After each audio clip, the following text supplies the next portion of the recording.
अस्सलाम वालेकुम। अगर आपके पास ऑलरेडी कोई ऐसा कंटूर इंटरवल नहीं बना हुआ जो 0.5 के हिसाब से दे, मैंने रात भी बताया था कैसे हम इसको चेंज कर सकते हैं। जैसे अभी मैंने 2 मीटर इंटरवल के हिसाब से ये वाला स्टाइल बनाया हुआ है अपनी सरफेस का। तो सरफेस ऐसे सिलेक्ट करें कोई भी नया स्टाइल बनाने के लिए सरफेस कंटूर का।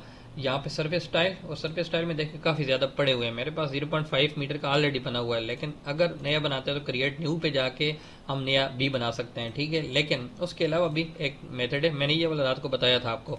इसके बाद ये एडिट सरफेस स्टाइल के अंदर चले जाएं और यहाँ पे आके ना कंटूर इंटरवल, ये अभी मेरे पास ये 2 और 10 पे है, ठीक है।